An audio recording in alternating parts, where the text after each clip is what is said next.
Good morning, YouTubers. It's Saturday. Let's check the date here. December 17th of 2022. Welcome to my channel, Farmhouse Ham Radio. Glad to have you guys in here today. Just giving you an update on my journey here, and wanted to share a lot of stuff with you guys today. And I just hoping that this video goes off without a hitch. Hopefully it will. And just wanted to give an update of everything that I've done so far in my ham shack and introduce you to my updates. And I think my last video I did share my power supply and my new radio. Well, now I've got everything up and running, and I wanted to share with everybody how I did this one on a budget. On a budget still, with inflation, has not been really cheap, but it's still doing its thing. It's still working. So today I've just set up some stuff to show new hams, the differences between your UHF and VHF and HF bands, and also to share my experiences so far to this point with my general HF license.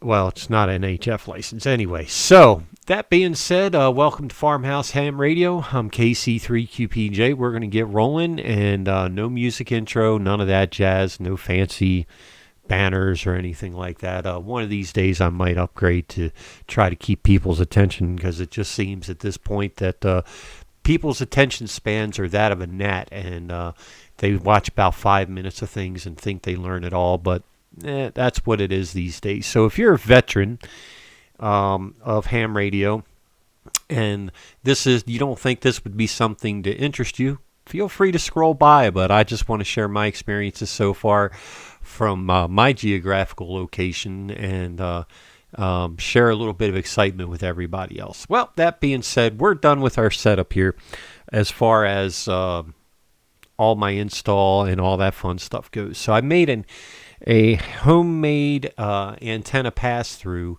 which I'm not going to be able to catch on camera here, but pass-through is where your antenna wires go through without drilling any holes in your house. And don't mind the kitty cat back there; she's got to get in and out of here for using her litter box. I got that done along with all my antenna mounting and all that fun stuff. And just let me update you guys and show you guys once again. This here is my used Kenwood radio. I picked this up for a really great deal. I could not give the gentleman what he wanted in my right mind, because I felt like he was asking too little for it. So I paid a lot more than what he was asking, because this radio has been a great radio. You can see how clean it is. I really have not done much to this radio at all to clean it up, but not really any scratches on it anywhere, and it's done a fine job. So I'm going to explain some of the nuances for the newer hams that haven't experienced HF before, and try to give my experiences, what I've been going through. And there are a few things that I can recommend. If you want to make contacts really fast, I recommend downloading Netlogger. And Netlogger is this program here, and mind you guys, I am not really even going to worry about editing. But you can see I've logged people on here. This is actually something that can be done in the middle of a net, or you can do this independently just by clicking in the highlighting here. You're on a standalone mode when you first come in. But if you want to start making contacts, this is the easiest way. It shows you what frequency people are on and what they're doing. Now, some of these may confuse you, but you got holiday ham yankers. I don't know what that's all about. But that right there is out of my band allocations. This is for amateur, extra, or better. But the early bird net, that's not out of the my band allocation. This is 18610. That's within band allocation. I think that's 17 meters or 15 meters. Let's see here, because I still haven't gotten this down yet. So 17 meters.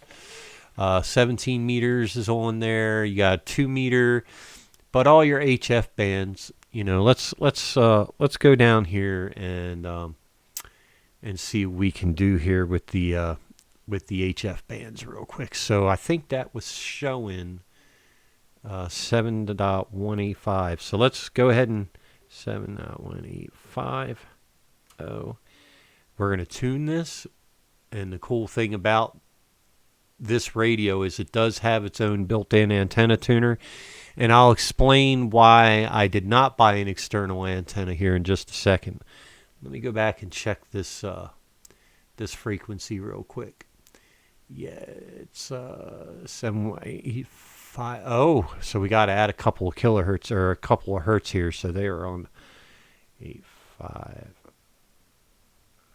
Now that would be the correct frequency, but let's see if they're on. I'm not hearing anybody on there. We're going to turn this preamp off. We have our gain up. So, oh, I'm on upper sideband. That's why. All right. Let's see here. Either way, nobody's on here right now. So I think they just haven't, I don't think they've upgraded what they were doing. So let's try another frequency here. We're going to try, let's see, 7.213.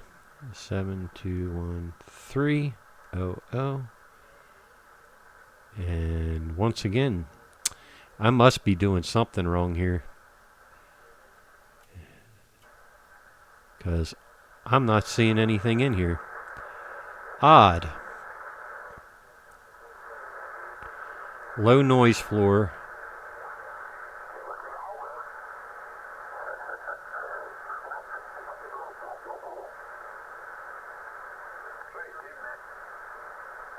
They might have changed their frequency here.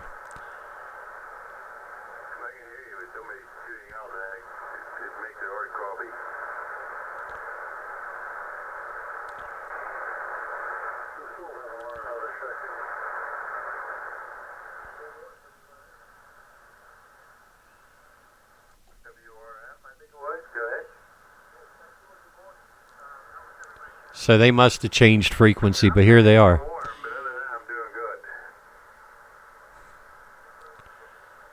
Anyway, well, that's just a little bit of a preview. I wasn't watching my my screen here. I was actually trying to find something else. So not all the time will they be on the frequency. If they're catching interference from somewhere, they might just kick it up a couple kilohertz to stay within, you know, a bandwidth, an area of that bandwidth where they're not going to cause too much interference, and it might be a gentleman's agreement to move. But generally, I would say whenever they are showing that they're on that frequency, that's a good place to just use the Netlogger. It's easy to download, especially me being so computer illiterate. It's very easy to download, and it would be the absolute fastest way for you to meet people. It's a good thing to listen in before you join in the net, and then, you know, oh, and let me show you how to monitor the Netlogger. So you can come in here, you've got your list, you can highlight whoever you want to listen to, and then come down here to monitor net, and you can monitor and see how many people are in that net. Okay, now I logged in, there's 4 people in there, there's all their call signs. I'm going to stop monitoring because they can see if you are actually punched in. It shows that you log in, especially in the little what they call the almost instant message window, AIM window. Thought that was pretty cool. Bear with me a second, guys. I got to get a drink of water out of my nuclear warhead thermos here. Alrighty. So, so far with my experiences, just since I got my new antenna, and I'm going to show you guys my my new antenna setup here. Hopefully the screen came back. This is a My Antennas end-fed antenna. Okay, and I will say that this antenna, it's 130 feet long. I did get the optional shackle kit. This is an option. The mounting kit is an option. And it was just over $180. Comes with a choke already wrapped and your trap wire to connect the two. And right now, this transformer is mounted 25 feet off the ground. It's mounted 25 feet off the ground.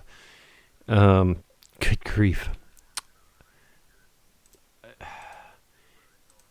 It's mounted 25 feet off the ground on my existing antenna mast. So that being said, the other end, the looped end, this here is 130 feet. This wire all around is 130 feet. I had another operator come out and help me to get a wire in a tree. I tried a slingshot. I tried a drone. And neither of those worked. And the reason being, if you want to use a drone, it can work. But I will say that if you use a drone, you can't use a cheap drone. Now, some of the drones are just as cheap as a dog dummy launcher.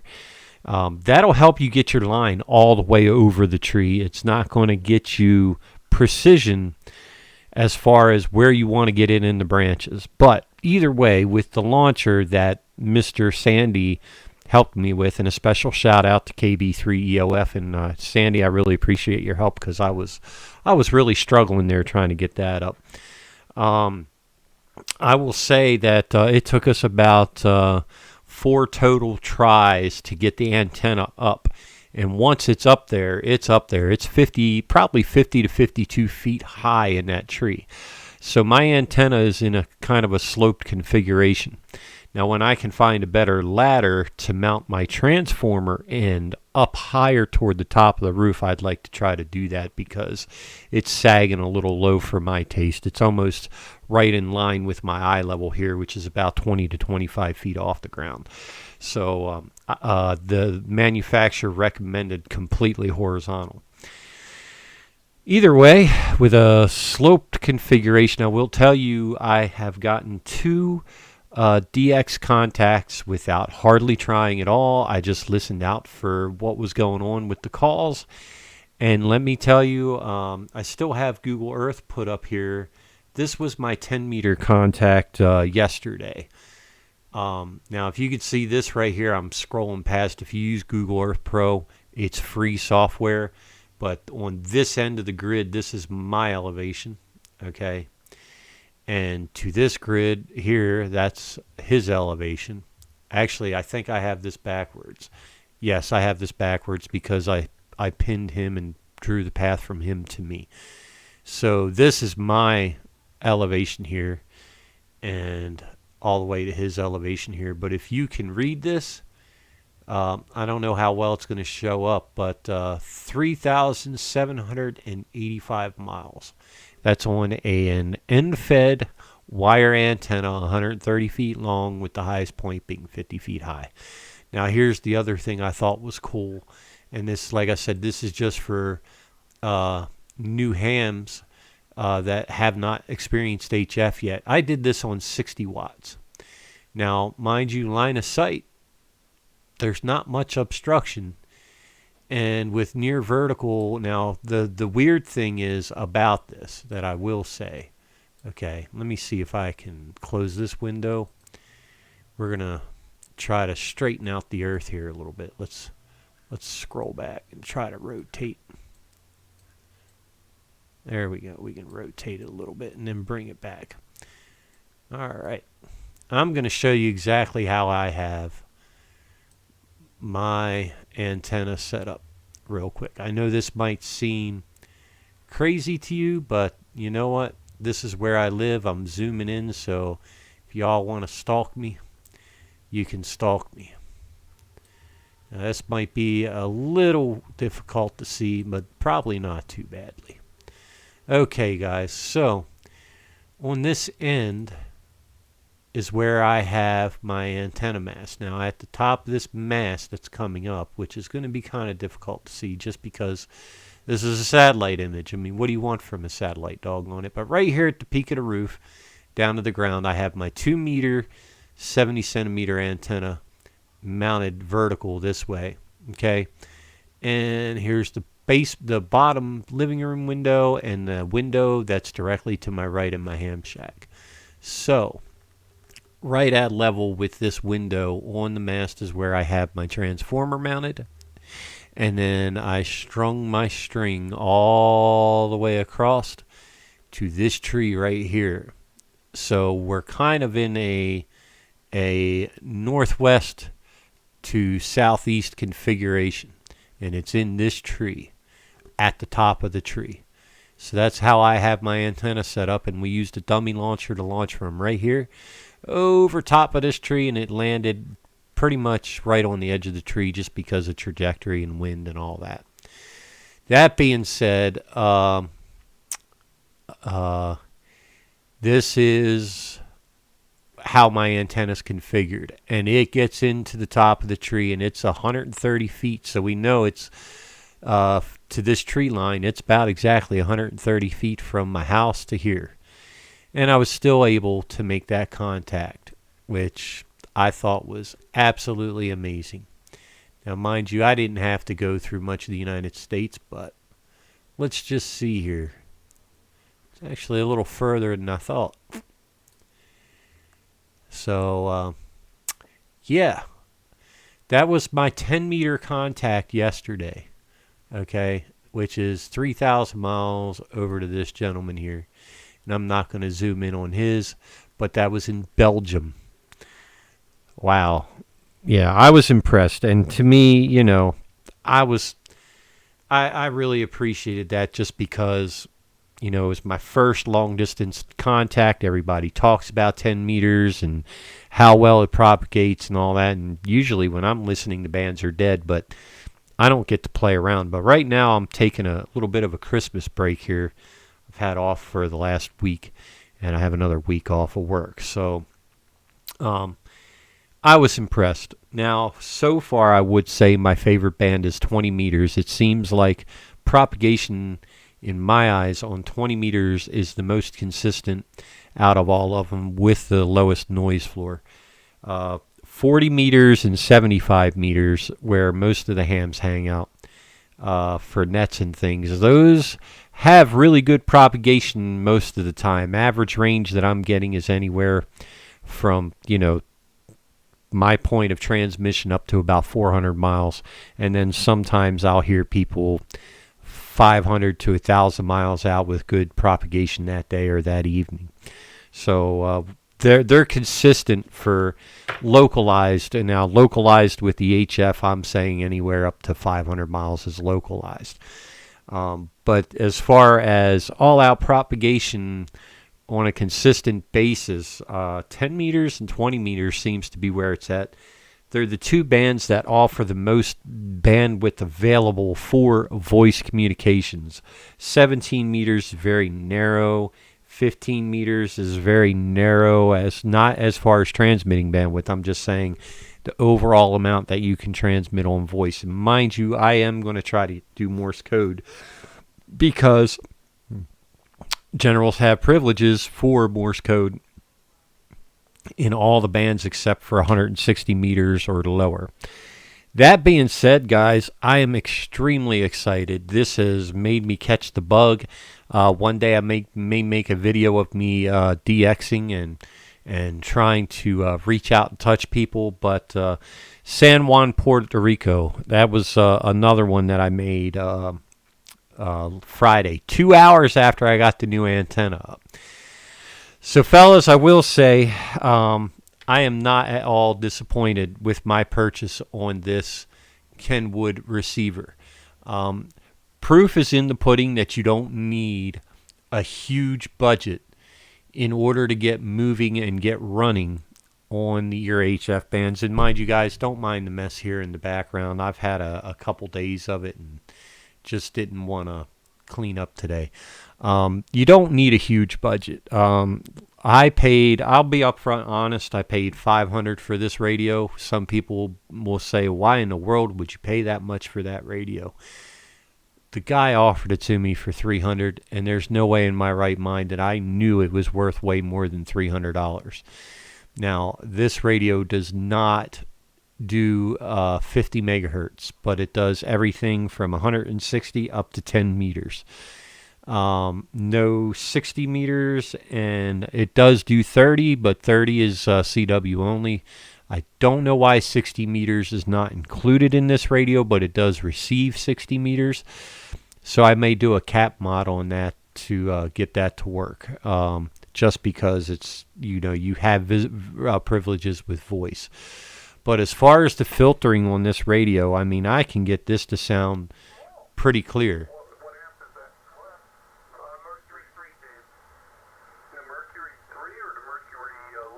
Some guys like it like this now. RF gain all the way up.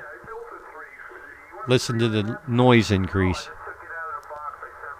So what I do is I turn the attenuator on, which it attenuates the signal, but if anybody asks for a signal report, I turn the attenuator off.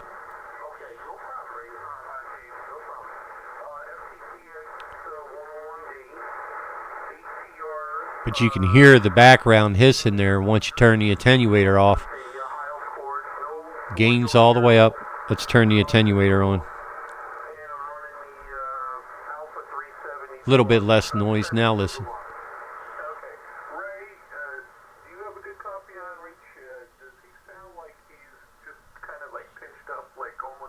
Now you have almost no noise, and it's just very easy to tune it in.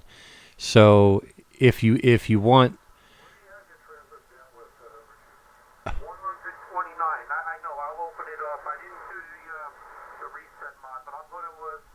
and it's a comfortable volume. So the filtering on here is good. Noise reduction, I never really use that. I only ever use the preamp as if they're right mixed in with the noise, and then I only use the preamp in conjunction with the attenuator. Everything on here is pretty self-explanatory. You've got your mic gain separate, so you have that, which to me that's a little low, so we'll turn that up a little bit. Turn that up to 40. Your power level setting, which is a quick key, which is great. Your quick key for your CW. Your delay, that delay is how long do you want it to be, because I think this has a sound card built in and it'll do auto announce. Now the one feature on here that nobody's been able to tell me about is FSK. FSK is frequency shift keying. I'm hearing people on there, and it will allow me to transmit. I have not modulated, but FSK frequency shift keying. It even has menus for the bandwidth on the FSK. If somebody can tell me if this is able to be used outside of interfacing with the computer, let me know. But I'm hearing voice on there all the time. I thought about calling Kenwood about that, but most people use their computers on that. So really weird. Now this does do split tones. It allows you to program for 10 meter repeaters. Unfortunately, I don't have an antenna hooked up for a 10 meter repeater, but I guarantee you I might end up doing that. But there's not a lot of 10 meter repeaters in my area. But then you can choose which frequency that you want to use.